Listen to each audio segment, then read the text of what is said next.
and welcome to our CJS Colloquium today. I'm Junko Habu, Professor of Anthropology and the Chair of the Center for Japanese Studies, or CJS. Our speaker today is Professor Naoko Hashimoto of Hitotsubashi University, who will be giving a talk titled Explicating the Evolution and Limits of Japan's Asylum Policy. Today, I am speaking from the campus of the University of California, Berkeley. And before starting this event, I'd like to say that I recognize that Berkeley sits on the territory of Huichin, the ancestral and unceded land of the Chocheyo-speaking Ohlone people, the successor of the historic and sovereign Verona Band of Alameda County. This land was and continued to be of great importance to the Muwekma Ohlone tribe and other familiar descendants of the Verona Band. I recognize that the Berkeley community has benefited and continues to benefit from the use and occupation of this land. Today's talk is the first talk of the new talk series on immigration issues, which is organized by Dr. Keiko Yamanaka of the Department of Ethnic Studies. Keiko will introduce our speaker today, and she will also moderate the discussion. Keiko-san, please. Okay, thank you very much, Junko-san, for your kind introduction. Hello, everyone. Thank you for your participating in the webinar today. I am Keiko Yamanaka, continuing lecturer at the Ethnic Studies, UC Berkeley. Today, I serve as the moderator of the event, but before that, I would like to briefly announce the new immigration lecture series sponsored by the CJS. As many of you attending this webinar are well aware, Japan faces multiple challenges in immigration. The challenges that I consider have resulted from its denial of the fact that Japan is a country of immigration with increasing ethnic diversity. Like many other advanced economies, Japan suffers from aging, low fertility, and labor shortages. Yet the Japanese state and the public remain reluctant in admitting immigrants into the country. To mask the contradictions, the government has implemented a program to bring in foreign workers through the so-called side doors, including provision of a long-term visa for the Nikkeis, the technical intern training program, and part-time work permission for international students and others. In the meantime, never-ending wars and conflicts in many parts of the world have brought massive numbers of refugees to global attention. The millions of Ukrainians crossing border for life right at this moment is the latest case. As a wealthy democratic country, Japan owes the international community to share a burden of accommodating for asylum seekers and refugees. But Japan's record of accepting them has been very low. The subject of today's lecture. This series is intended to bring some of these key concerns and challenges that Japan faces regarding immigration to the attention of CJS audience. I am the organizer of the series and will serve as the moderator of each lecture event. For your information, the future lectures include such topics as Nikkeisian community or Nikkei Brazilian community under the COVID pandemic, which is scheduled in May. In the upcoming fall semester, there will be lectures on first, population, immigration, and ethnic diversity. And second, immigrant nurses and caregivers who take care of Japanese older people. Please stay in tune. Now, long due, let me finally turn to the speaker of the day. It is my great pleasure to introduce our distinguished scholar and practitioner on global refugee issues, Professor Naoko Hashimoto. She is currently Associate Professor at the Graduate School of Social Sciences, Hitotsubashi University in Tokyo.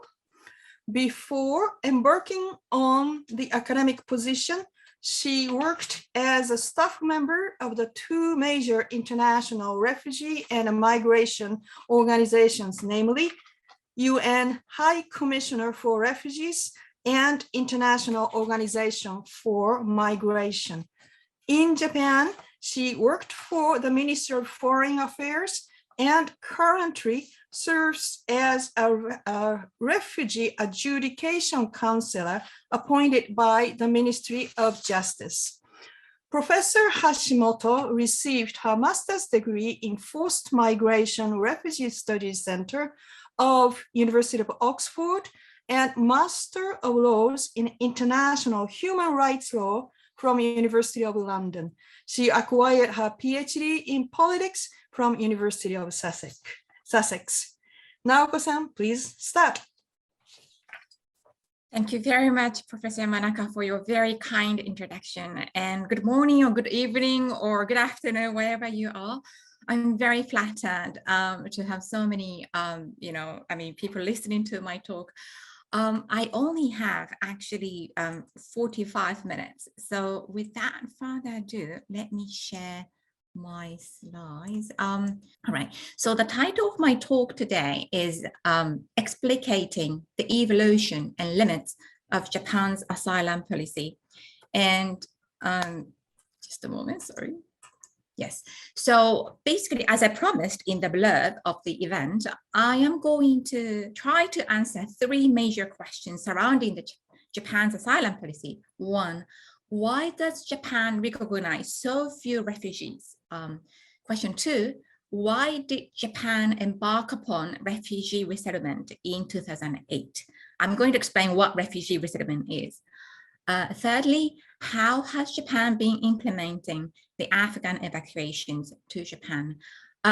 When Professor Yamanaka invited me for this talk, we didn't have Ukrainian so-called crisis, so I didn't include it. But then, as Professor Yamanaka mentioned, I would be very happy to discuss how things are evolving at the moment, maybe Q&A session too. For those of you who may be already bored within 5 minutes down the road, let me say my conclusion first.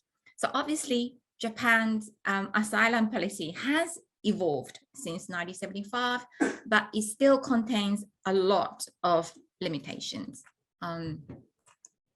So before I go into the three questions, this is a kind of outline or overview of Japan's refugee protection policy. And I would like to spend a little bit of time on this slide, particularly because it really kind of gives you the general background. And it is going to be very important to the remainder of my talk. So Japan's refugee protection policy basically has got, I would say, three phases. I mean, 3.5 maybe, but then just a moment, I do see someone wrote something in chat. Okay, so that's for the audience, okay. So the first phase is Indo-Chinese refugee admission that basically started in 1978 and ended 2005. So as you know, 1975, April, Saigon fell. At least from the Western perspective. And then even, to Japan, there are some boat people who started arriving already from May 1975. But then during the first 3 years, the Japanese government didn't allow them to stay for a long term in Japan, even if those boat people arrived in Japan, but they were only allowed to disembark at the Japanese shores for a very short period of time on the premise that they would leave for third country, such as the US or other, like refugee admitting countries. However, for various reasons, mainly because of the US pressure from the Carter administration at that time, so-called Gaiatsu factor, from 1978, Japan decided to admit gradually increasing number of Indo-Chinese refugees. And then to make the long story short, until 2005, a total 11,000 Indo-Chinese refugees coming from basically, Vietnam, Cambodia, Laos, were allowed to stay in Japan under the long-term residence permit. Some of them came spontaneously to Japan as boat people or rescued by ships in the high sea and brought to the Japanese shore, or some of them came via resettlement. Basically, those Chinese displaced people already took refuge in the neighboring countries such as Thailand, the Philippines, Singapore, or Hong Kong, and then they were brought farther to Japan. Or some Vietnamese people stayed in Vietnam, but they wanted to join their family members who already took refuge, arrived in Japan. So some of them under the family reunification scheme, basically Vietnamese refugees in Japan invited their family members directly from Vietnam. So that was basically the first phase of Japan's refugee protection policy. That was Indo-Chinese refugee admission. By the way, that was done not within the premise of the 1951 Refugee Convention, which is basically the phase 2. So 1981, June 1981, Japan acceded to the refugee and the convention relating to the status of refugees, so-called 1951 Refugee Convention. And then under that convention, the domestic immigration law, that's Immigration Control and Refugee Recognition Act, was promulgated in Japan. And then under the law, it's the Japanese Immigration Bureau, now it's called Immigration Services Agency, is the one to educate the individual asylum applications lodged by the asylum seekers who arrive in Japan. And then that refugee status determination procedure started in January 1982, and then until the end of 2020. I don't have any statistics yet for 2021, but until the end of 2020, a total of 85,000 asylum seekers spontaneously arrived in Japan and applied for asylum, out of whom only 800 asylum seekers received the convention refugee status. But in addition to that, those who didn't receive the convention refugee status from the Japanese immigration received so-called special permission for residence on humanitarian grounds. That's the 2,700 people. For example, those people who already have family members, immediate family members in Japan, or those people who are fleeing, not the persecution, but so-called generalized violence, for example, like conflict situation. I would say the vast majority of Ukrainians would fall under this special permission for residence on humanitarian grounds category. But I'm going to go into the details why then it's only 800 asylum seekers who got the convention refugee status. Anyway, it's ongoing as of now. So the third phase is refugee resettlement. In 2008, the Japanese cabinet decided to launch a refugee resettlement project.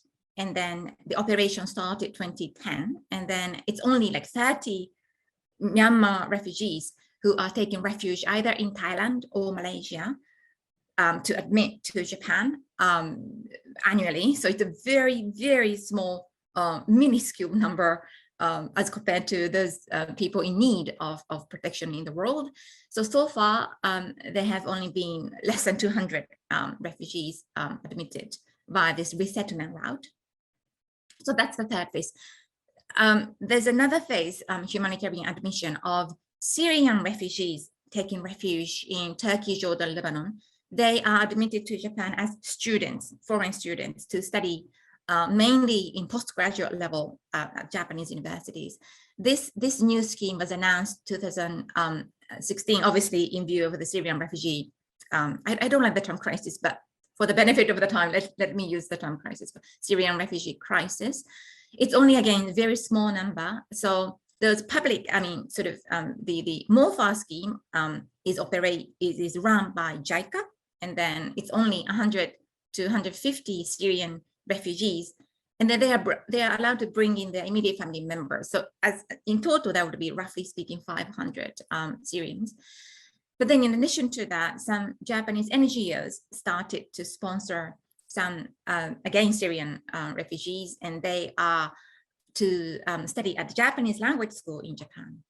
The reason why I am a little bit ambiguous about, and I'm not too sure about whether or not we could call this Syrian refugee scheme as a refugee protection, is that those Syrian refugees are not granted refugee status by the Japanese government, and they are only, usually the refugees would be given long-term residence permit once they are recognized as refugees by the Japanese government. But those Syrian refugees are given only student visa, student residential status that lasts only for the duration of their studies. So it's a rather precarious residential status, I would say. Of course, and then we have Afghanistan and Ukraine, but I'm going to talk about Afghanistan later on. Thank you for bearing with me. It was a bit long explanation of the evolution. So the first question, why does Japan recognize so few refugees? You may have heard this refugee sakoku, but this is the asylum statistics of Japan since 1978. So the blue line indicates the number of asylum seekers, asylum applications lodged by the asylum seekers in Japan for each year, and the reason why it has soared since 2010. I'm going to come back to that, but then the orange line that you don't see is convention refugees, but then during 1990s and 2000s, there were only sometimes one or two asylum seekers got a refugee status from the Japanese government for each year. So that's why you don't see the orange line. But that's when the Japanese asylum policy got this rather dishonorable name as refugee sakoku. And then I am going to explain why it has been so. And then the gray line is Indo-Chinese refugees between 1978 and 2005, as I mentioned already. And then from 2010 till now, that's resettlement refugees as well. And the yellow line is the special permission for residence on humanitarian grounds, as I explained.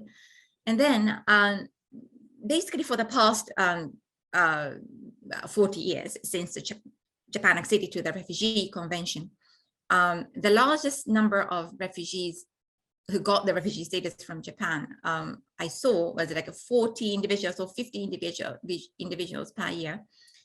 And then the largest number of asylum applications was 2017, when almost 20,000 asylum applications were lodged in Japan. And then in the same year, 11,000 refugee asylum decisions were made.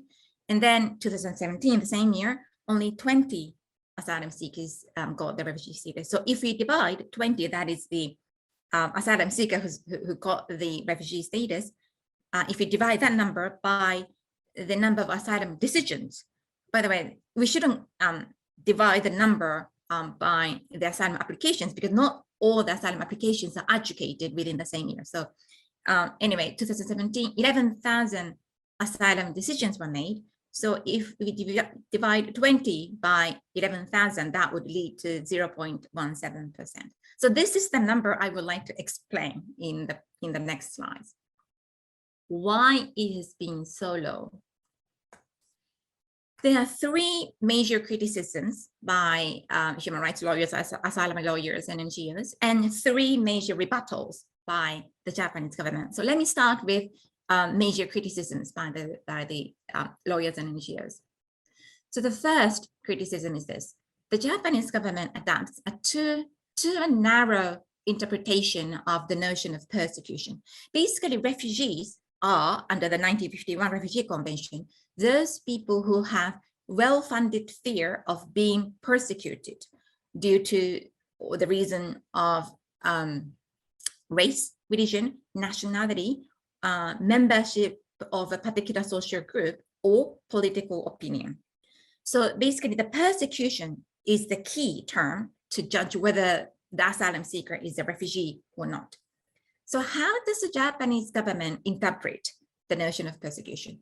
According to the Japanese Immigration Services Agency or courts, persecution is an attack or oppression which brings about pain intolerable for ordinary persons, which normally signifies violation or suppression of life or freedom of body. So basically, it is violation of or suppression of life or freedom of body. And various governments adopt different interpretation of persecution. For example, the US government takes into account within the notion of persecution, forcible sterilization or forcible abortion. Obviously, in light of the Chinese one-child policy, although it has been abolished already. And then according to the EU, according to the Article 9 of the EU Qualification Directive, persecution is defined as follows: sufficiently serious act by its nature or repetition as to constitute a severe violation of basic human rights. So obviously, this, if we compare the EU notion of persecution, which is a severe violation of basic human rights, versus the Japanese understanding, which is violation of suppression of life of body and freedom of body, obviously the Japanese interpretation of persecution is much narrower than EU. The limit is this, however. According to the international law, the Japanese government doesn't necessarily have the legal obligation to adopt or copy and paste necessarily the EU notion. Although, in the spirit of responsibility sharing under the same 1951 Refugee Convention, it should try to at least take into account how the other governments understand what the persecution is. So basically, anyway, so that's the criticism number one by the lawyers and NGOs. Criticism number two, they say that the burden of proof to prove the probabilities or likelihood of persecution to be borne by the asylum seeker is too demanding or too high. Let me explain. So for asylum seekers, they have to provide some kind of evidence that they were, for example, like tortured by the government of the country's origin, or they do have basically well-funded fear of persecution. But Japan doesn't sort of take into account the notion of the benefit of the doubt. So basically, the asylum seekers would have to rather clearly demonstrate that they were persecuted or they will be persecuted upon return. The other problem is that the Japanese government demand that the proof should be beyond reasonable doubt.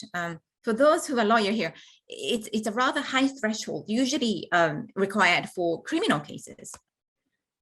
Other governments, other countries adopt different threshold, I would say lower. For example, the US adopts reasonable possibility to be shown by the asylum seeker that they would be persecuted upon return. In case of UK, that's a reasonable degree of likelihood for being persecuted. Canada, that's a reasonable chance. Australia, New Zealand, that's real chance. These are usually the threshold required for civil cases. So obviously, the asylum seekers in Japan will have to give more evidence to convince the Japanese government, Japanese immigration. Criticism number three. They say that the refugee examination, refugee education counselor system, the same thing, is defunct. the expertise held by those counselors vary, too much vary. Basically, none of them, I mean, okay, not all of them are experts on refugee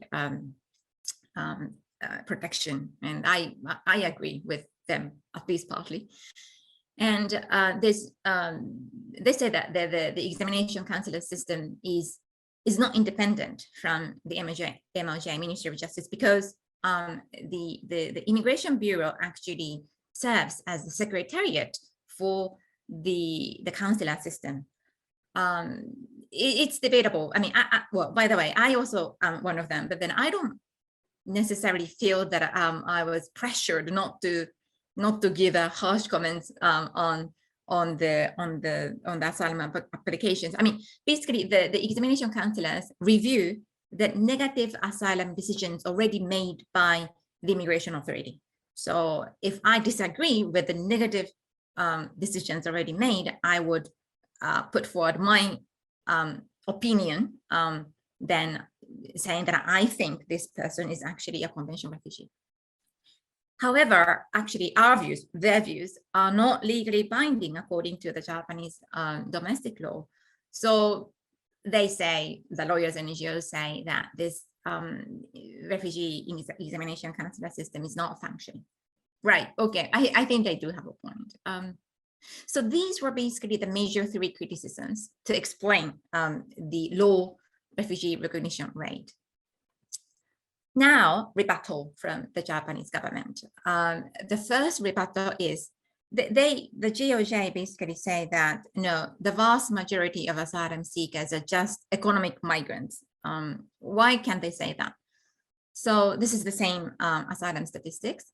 So 2005, there were major reforms to the refugee status determination procedure, and then I don't have the time to go into the details, but for example, the refugee examination counselor system was created 2005, and then those asylum seekers won't be deported during their asylum adjudication procedure, and many other reforms. That was, I would say, rather positive reforms. Then the number of asylum seekers started to increase. In 2010, there was another major change, and then as long as the asylum seekers who have lodged the asylum applications in Japan, and then if a decision hasn't been made by the Japanese government 6 months after the application, and then all the asylum seekers would be given work permit. So the GOJ say that that's the reason why the number of asylum applications started to really grow and soar. And then 2018, they revised that work permit system. And then, yes, still those asylum seekers whose refugee claim seems to be convincing, they would still be given work permit. But those asylum seekers, for example, those asylum seekers who reapply or repeat the asylum applications based upon the same claim, they won't be given work permit immediately, or those who obviously don't have any valid claim. And then they say that because of this change, the number of asylum applications started to drastically decrease. And then obviously for the past 2 years, it was COVID-19, which basically closed the Japanese border almost completely. All right, so sure, there might be some correlation with these changes to the asylum refugee status determination procedure with the number of asylum statistics, but it may be just correlation rather than causation. And I would like to be very careful on this point as a political scientist. And okay, even if there might have been some causality in it, but then it only shows that basically those asylum seekers were able to find work, right? It shows that, as Professor Yamanaka said during her first opening statement, it reflects the massive labor shortage that the Japanese economy has been suffering. So this is what we call sort of asylum migration nexus in the refugee studies. So yes, so this is, I wouldn't necessarily only blame that, you know, the asylum seekers are just manipulating the asylum system in order for them to work. There's a demand side. That's what I'm saying. Sorry, there's a supply side. Sorry, that's what I meant to say. Right. So rebuttal 2. Seeing where the asylum seekers come from. So this is the top 10 countries of origin of asylum seekers in Japan for the past 10 years. The MOJ say that those countries of origin of asylum seekers who come to Japan are different from so-called legitimate countries of origin for real refugees, such as, so basically the 5 countries that produce the largest number of refugees globally are Syria, Venezuela, especially for the US, that's Venezuela, Afghanistan, South Sudan, and Myanmar. So they said, the MOJ say that it's different. I mean, Nepal, looking at Nepal, the Philippines, Vietnam, but we do have Myanmar and also Turkey, maybe Kurdish people, and Pakistan, as you know. And also, as I said, refugees are those who have a well-funded fear of being persecuted. So there is a kind of subjective element rather than only the objective situation of the countries of origin. So we cannot judge whether a particular asylum claim is bona fide or fake only based upon where they come from. That leads to a very dangerous kind of result of the asylum applications. So that is only half convincing, I would say. The third rebuttal is that the GOJ says that some of them at least are bogus or fake refugees. They say, especially focusing on those. So basically, this bar chart shows what kind of residential status the asylum seeker had when they applied for asylum in Japan. And then looking at those who held technical interns residential status or students residential status, they say, the MOJ says that it's not bona fide refugees because basically technical interns and students, especially the scholarship students, they come to Japan based upon recommendations or approval by the authorities in the country of origin. So if those technical interns and students were able to receive some kind of support from the authorities in the country of origin, why can they claim persecution threat upon coming, after coming to Japan? That's the claim by the Japanese government. Okay, maybe they may have a bit of valid point in it. However, as you can see in this chart, many asylum seekers held temporary visitors residential status, and there's nothing wrong for the temporary visitors. I mean, the asylum seekers enter Japan using temporary visitors residential visa, because that's basically the only remotely possible visa that anyone coming from, so-called major refugee producing countries or so-called developing countries to obtain or even apply for. The same thing is no residential status, meaning undocumented migrants, but some of them couldn't get visa, so they had to use a kind of clandestine route. And then designated activities visa are usually given to those who are applying for asylum. So that's not very entirely convincing, I would say. So, I mean, these are the 3 criticisms and 3 battles in order to explain why the refugee recognition rate in Japan has been so low. If I can give you one sentence as a bit of, tentative conclusion, I wouldn't look at only the low number of refugee recognition rate. I would rather look at the content of refugee status determination procedure, like the interpretation of persecution or the burden of proof, etc. That's my point in this question. Right, so moving on to the second question, why did Japan embark upon refugee resettlement in 2008? Despite the fact that Japan has been criticized for being refugee sakoku country. So this is a kind of global spectrum of resettlement.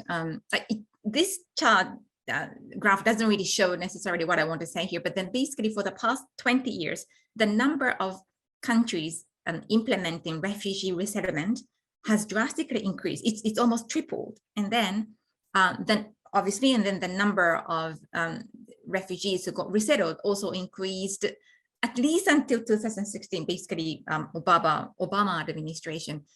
As you can see, the dark blue is the number of refugees who got admitted to the States via resettlement route.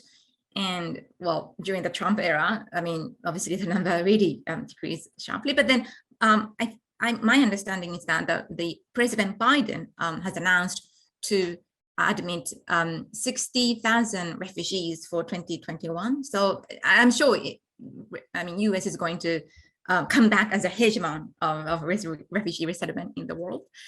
Anyway, but then as you can see, in 2020, Canada surpassed the number of resettlement. Surpassed US in terms of the number of resettlement. And yellow parts, that's Europe. Many European countries have been accepting more refugees through resettlement. And then obviously Japan has joined this global trend. Why? So this is another general explanation why some increasing number of countries are more interested in resettlement rather than asylum. So this is a comparison between asylum seekers system and resettlement system.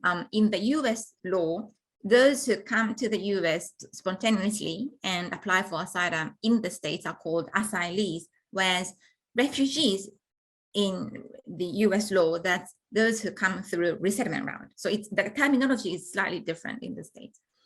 Anyway, so in case of asylum seekers, at the time of their arrival, the immigration authority on the receiving side won't know who they are. They may be bona fide refugees, or they may be like economic migrants, or they may be, I'm sorry, but criminals. So it's very precarious.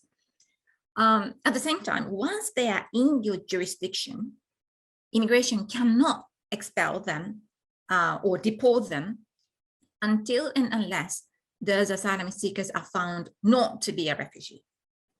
There's an international law principle called non-refoulement, don't expel, don't deport. So that's an important principle. And then at the same time, the receiving authority cannot control the number of asylum applications in a given year. So for the past few years, I think the US received like almost 300,000 new asylum applications, mainly by Venezuelan. And then 2016, Germany received 890,000 new asylum applications, mainly from Syrian refugees.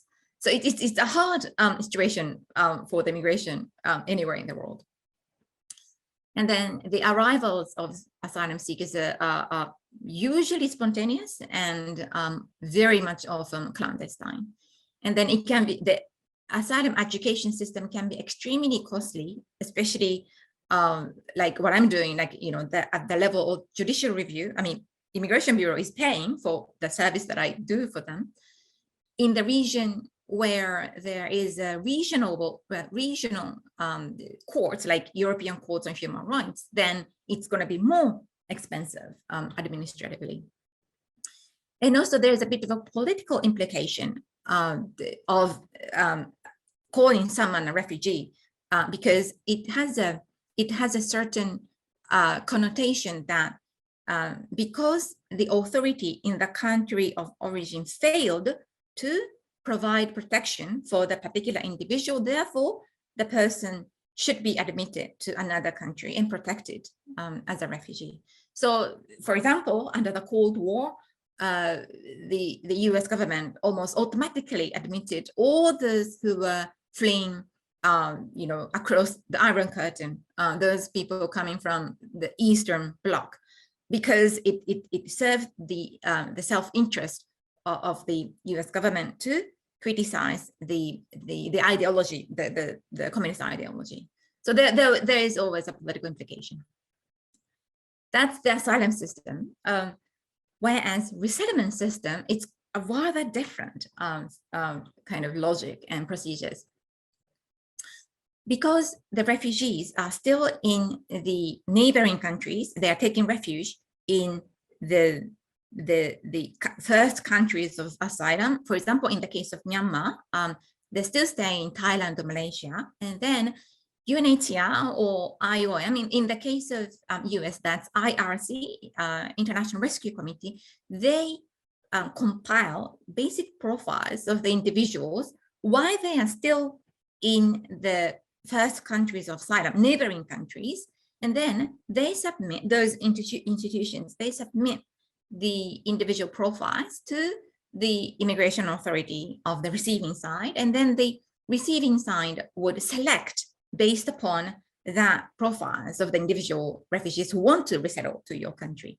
So the basic profiles are available to the receiving side before their arrival, and then based upon the dossier, you know, documents, the receiving side can actually reject or at least delay their arrivals. For example, those refugees who may have communicable disease like COVID or any other, obviously they have to be treated before they come, right? So that's, in fact, like you serve the public health logic as well. And then the receiving side can set annual target or ceiling. As I said, President Biden has done that, as has been done in the previous years too. And the every step of resettlement procedure can be almost completely planned and controlled by the receiving authority, and therefore obviously financially predictable. And then it may be less politically sensitive because the receiving authority can use the sort of the logic of no, we're not criticizing you, the country of origin authority. We are only sharing the burden or responsibility with the neighboring countries. For example, Turkey, Jordan, Lebanon, they have been hosting like 5 million Syrian refugees at the peak. So basically, they're completely different logic, procedures, and rationale, I would say. Based upon this, sorry, okay, there was one more slide for the global picture. So, but then resettlement sounds like a kind of convenient route for the at least for the receiving end, but it's not only, everything is not rosy. Not everything is rosy. So basically this chart represents what kind of selection criteria the receiving authority puts forward in terms of when they're selecting resettlement refugees, and then the annual size. And the y-axis, the vertical line, shows integration prospect to be taken into account by the receiving end as a resettlement eligibility criterion. And then the integration prospect usually includes, for example, religion, education background, or skills, employment record, etc., etc. The x-axis, the horizontal line demonstrates the vulnerability, like handicapped refugees, traumatized because of the torture experience, or terminal ill, like I know some refugees who had a terminal cancer. So various governments actually combine this integration prospect and vulnerability when they select which refugees to admit through a resettlement route.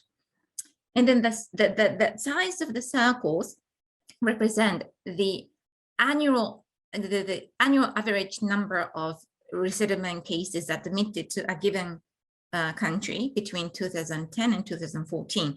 The reason why I chose this period is that since 2015, obviously because of the Syrian refugee crisis, there have been lots of new schemes, so it has a little bit of distorted the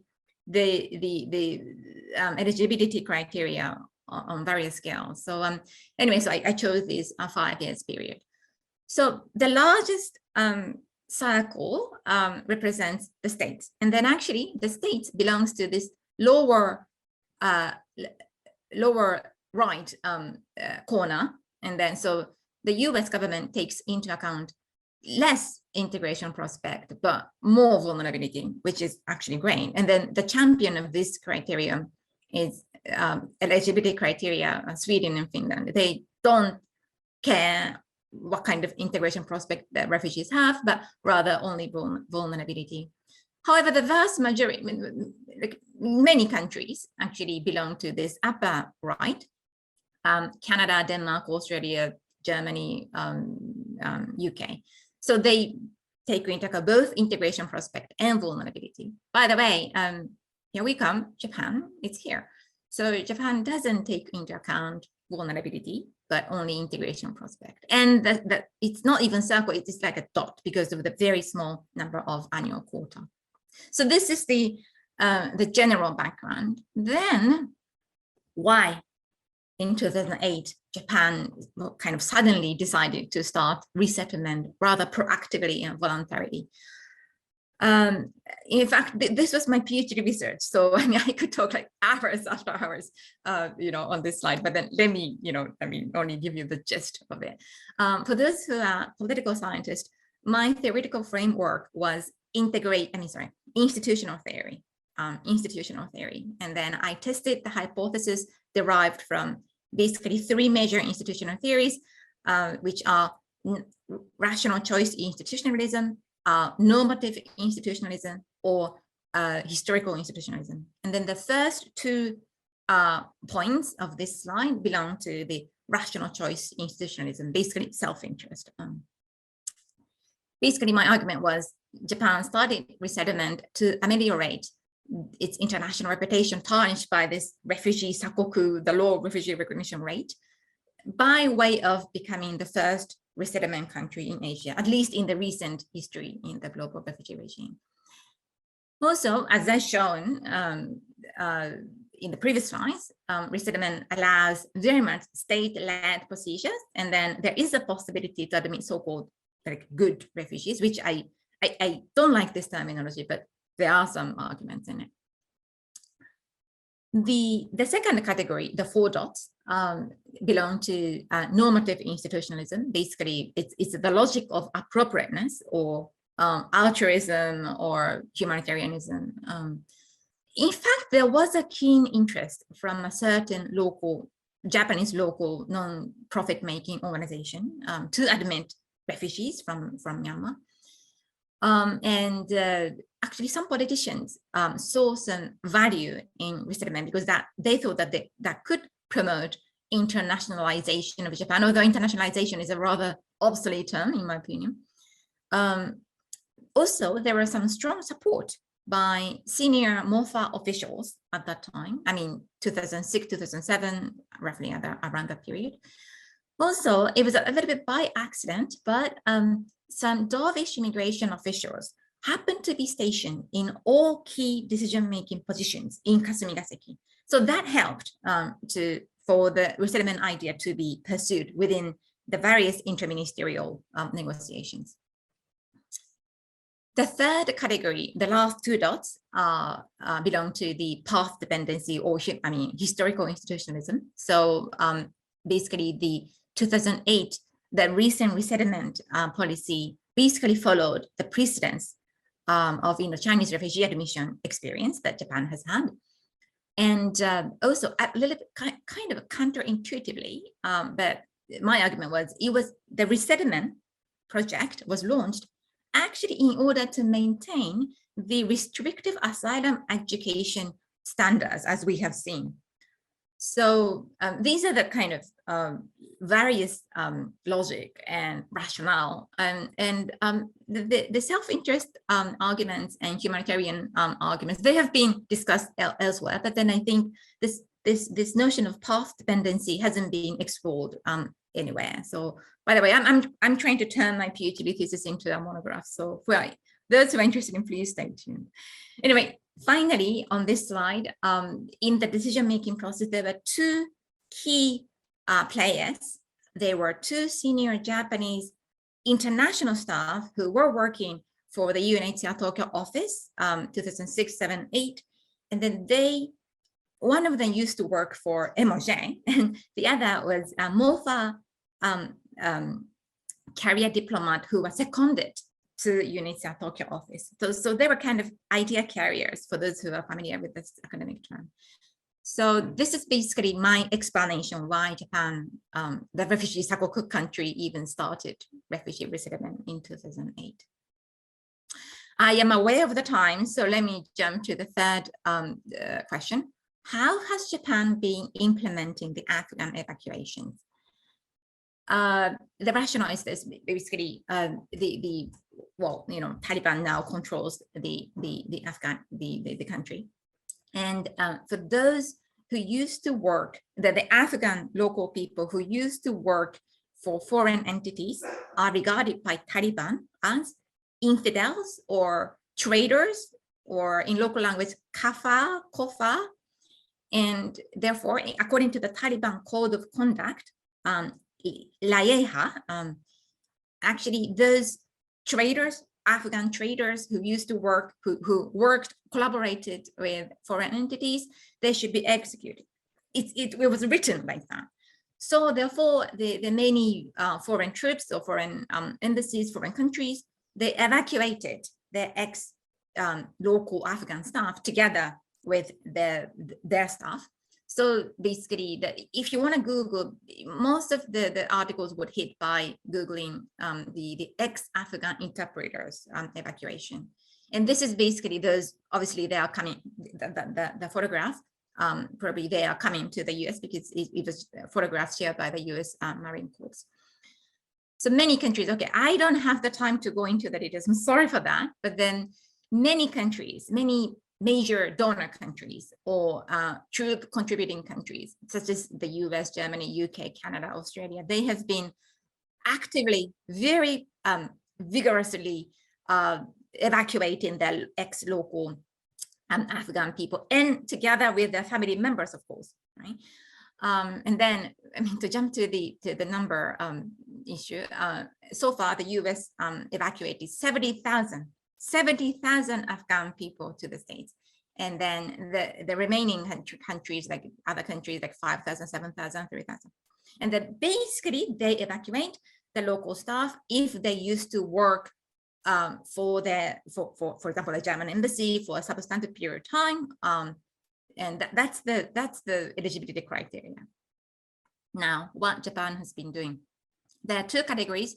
One is government-sponsored evacuees. The other is privately sponsored evacuees.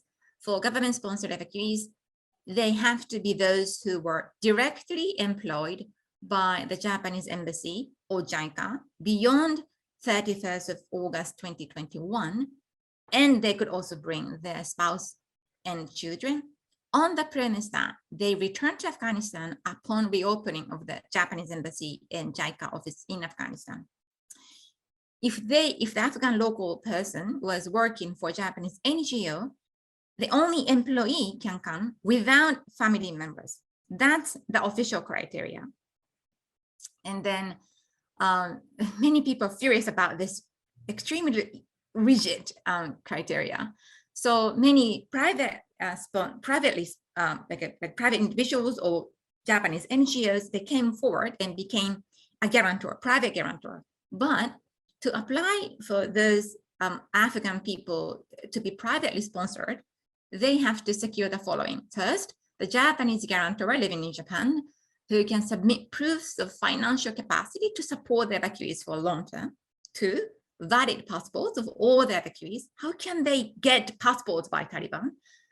Three, provide testimonies of the persecution threat due to their affiliation with Japan, either in Japanese or English. And then an employer or institution in Japan to belong to prior to the entry to Japan. So, I mean, for them to issue certificate of eligibility. But how could they secure such, employer entity before they come to Japan? So in a nutshell, basically, because of this, all this very rigid eligibility criteria, there have only been 500 individuals, including private sponsored evacuees, Afghani people who used to work with Japan. How can we understand this policy? I can't, I'm sorry. Anyway, okay, so I'm very aware of the time. So let me wrap up. So this is the last slide. Thank you very much for your patience. So the first question, the low refugee recognition rate. As I said, yes, the low percentage is very disturbing, but I would rather go into qualitative analysis rather than quantitative arguments. So the reason why Japan launched refugee resettlement, my original argument, if I may claim, is path dependency. And then recent Afghan evacuations. It was basically the logic of employment. Only those who were still have valid employment contract with Japan rather than humanitarianism or moral duty, which is very difficult for me to explain, unfortunately. Right, thank you very much. Okay, I have other slides, so I'm going to quit. This is too much for you. Thank you very much for listening to me, and then I would very much welcome any questions you may have.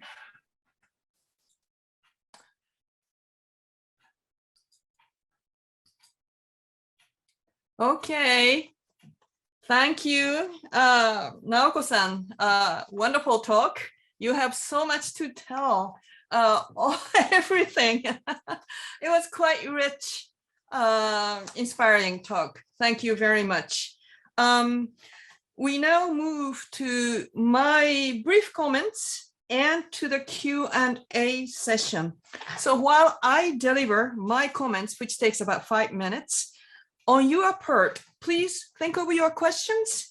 And for asking questions, please use Q&A function on Zoom. So let me talk about my comments. Now, all right, so the Professor Hashimoto's explanations are very clear with strong evidence, all kinds of tables and figures that are very easy to understand. Well, however, although the contents are interesting, to learn more about Japan's refugee policy, it is also, as she mentioned, very intriguing and sometimes disturbing to understand, or at least to know what is happening about refugees. So I would like to give my thoughts or a voice to those intriguing and unanswered questions I am left with. In the first of the 3 core themes, why Japan recognizes so few refugees, we learned that for 8 years from 2010 to 2018, Japan allowed asylum seekers to work until their cases were ruled, and moreover, I understood that they could apply for asylum unlimited times even after their cases were denied. It seems to me that this clearly shows that asylum seekers constituted at least as a reliable labor sources for many labor-short Japanese employers. Then, after the work provision was provoked in 2018, the refugee acceptance rates should improve, reflecting the true asylum cases. But as we also learned very clearly that Japan's interpretation of persecution is very narrow, beyond doubts, according to the criticism of lawyers and NGOs. If so, then a fundamental question or obstacle may lie in the government choice, I repeat, government choice to take the very narrow definition of refugees. Therefore, getting rid of high number of fake applications would not improve the acceptance rates unless we tackle the obstacle, so qualitative. In the second discussion on why Japan embarked upon refugee resettlement, we learned that the third country resettlement is a relatively easy method for a host country to implement. In fact, Japan launched a resettlement program in 2010, accepting since then a small number of refugees from Southeast Asia. I understand up to 30% each year. If resettlement program is a favorite method, then why doesn't Japan or Japanese government take more resettlement refugees? To me, the 30% per year looks to me very small number. Finally, for the third theme on how Japan has been implementing the Afghan evacuations, I must say that my heart is broken to hear that the Japanese government provide the Afghan with a renewable but only 90-day short-term visa and wanted them to return to the country when diplomacy returned. Moreover, obvious, as Professor Hashimoto clearly indicated with her humanitarian emotions, obvious to anyone's eye, the conditions for acceptance of the privately employed evacuees are ridiculously rigid and excessively demanding. Clearly, the Japanese government does not want the Afghans to stay in Japan. These are the people who worked for Japanese organizations in Afghanistan and need Japanese protection because of that. Why can Japan be so cold-blooded? Little over 500 people from Afghanistan as evacuees and accepted. What can Japanese citizens do for the Afghan evacuees if the government does not? All right, these are the questions I voiced. Thank you very much for your very rich comments. And that obviously I don't have all the answers to all your excellent questions. I'm the one who is still studying, reading, agonizing over lots of things. But your excellent question as to what would be then the correct refugee recognition rate? That is a really million-dollar question. And then I forgot to mention, but then global average refugee recognition rate is usually 30% to 40%.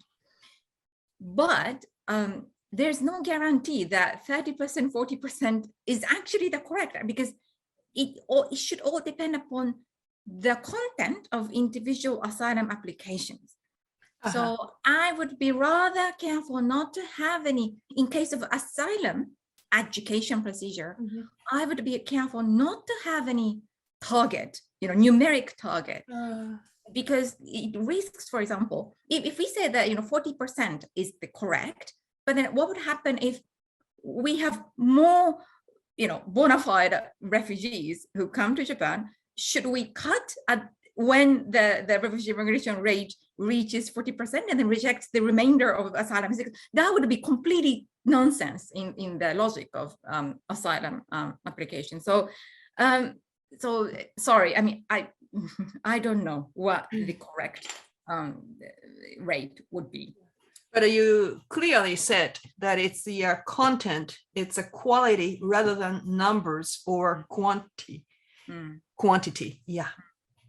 Your second point, thank you. Despite the kind of convenience to the state authority of the resettlement scheme, but then the number very, very small, you're right. And then probably I forgot to mention again, but then the number should have been increased to 60 individuals. It's kind of shameful even to say this, because the US quota is 60,000, 70,000. But anyway, so there was a decision a couple of years ago in the Japanese government to increase the annual quota from 30 to 60, but because of COVID-19, it hasn't been implemented. But still, nevertheless, even 60 is like a laughable, number.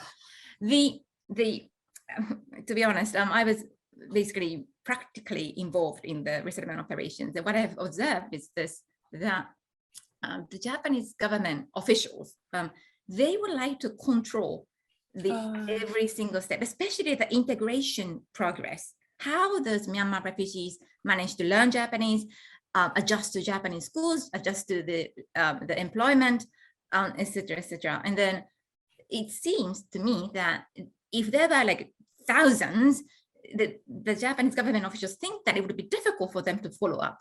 I mean, okay, that's a very Japanese mentality, but then sometimes actually the refugees, resettlement refugees who came to Japan feel a little bit suffocated because they were so much observed by so many kind of dedicated, to put it mildly, government officials. So that's, I would say at least a few thousand should be possible. I mean, in terms of the other annual quota set, for example, by Scandinavian countries, which is a very much smaller in terms of economy and population.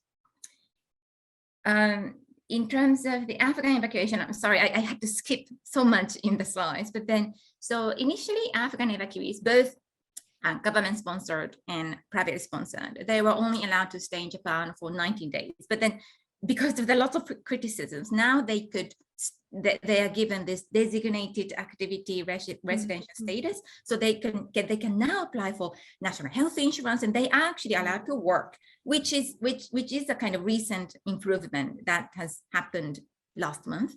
But then still, it's a very, for example, compared to other countries that give immediate permanent residency upon arrival, the Japanese system really stands out as I don't know how to put it, but an outlier again. Yeah, outlier, exactly. And then the reason why, if I may put forward, the reason why the Japanese government is not very keen to welcome Afghan ex-local staff, my understanding maybe is that because Japan has been a big donor, I mean ODA donor to various countries in the world, and then not only cash, but rather under the slogan of, maybe you've heard this, Kao no mieru kokusai kyoryoku, which means that, international cooperation with presence by Japanese NGOs, Japanese entities, which means the more you have Japanese staff on the ground, the more local staff you need, because not all Japanese staff, for example, speak like local language like Dari or Pashtun in Afghanistan, for example. So